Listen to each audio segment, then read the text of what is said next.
Tether's USDT overtakes Ethereum by market cap. Tether's USDT became larger than Ethereum by market capitalization on June 26, 2026, according to data shared by Cointelegraph. USDT stood at 186.06 billion against ETH's 185.66 billion, a crossover of less than $500 million, but a first for a stablecoin against the second largest crypto asset. The gap is thin and could close again within hours. The direction of travel is what matters. A dollar-pegged token whose price barely moves now ranks above an asset that has anchored the smart contract economy since 2015. A dollar token edges past the second-largest crypto asset. For most of crypto's history, the top of the market cap table read the same way. Bitcoin first, Ethereum second, with stablecoins and exchange tokens further down. USDT crossing ETH reshuffles that order at the number 2 position. By the snapshot used here, USDT's $186.06 billion supply now exceeds the combined value of every circulating Ether token. This is a market structure marker rather than a price call. USDT is not appreciating. Its market cap is the dollar value of coins in circulation, and that figure climbs when more USDT is minted, not when its price rises. ETH's market cap moves with its price.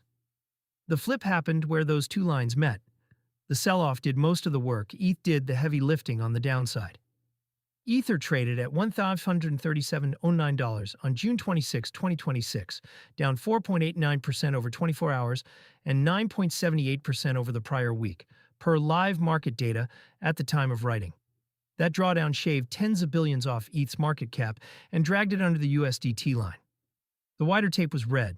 Bitcoin sat at $58,722, off 3.39% on the day, while XRP fell 5.05% and SOL slipped 1.86%.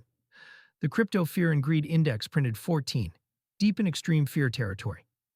When sentiment sinks this far, capital often rotates out of volatile assets and parks in dollar stablecoins, which compresses ETH's valuation and inflates the stablecoin float at the same time. Both forces push in the same direction for a flip like this one. USDT's growth tells the other half. The sell-off explains the timing, not the trend. USDT has spent 2 years expanding its float as trading desks, payment firms, and offshore users adopted it as a settlement layer. A token reaching $186 billion in circulation means roughly that much real demand to hold dollars on-chain, much of it outside the United States, where dollar access is harder to come by. That demand is the durable part of the story. Even if ETH rebounds tomorrow and reclaims the number 2 slot, USDT has reached a scale where it now rivals the entire Ether market. A stablecoin sitting at this size also reshapes the collateral base of crypto. More of the system's value is denominated in dollars that do not swing with the market, which dampens some volatility and concentrates more counterparty exposure in a single issuer. This is not the first flip of its kind in recent weeks. RLUSD's supply recently moved more onto the XRP ledger than Ethereum, another sign that stablecoin spending and settlement are migrating across chains rather than staying anchored to a single network. Stablecoin rails hold up when prices fall. For anyone funding a card from crypto, a milestone like this is a reminder of where the spending layer actually sits. A large share of crypto card transactions clear in USDT or USDC behind the scenes, even when the headline asset is BTC or ETH. During a drawdown, a card funded directly from a stablecoin balance avoids selling a falling asset at the till, where the conversion spread and the network markup stack on top of an already poor price. That is the practical edge of stablecoin-denominated spending versus selling volatile holdings under pressure.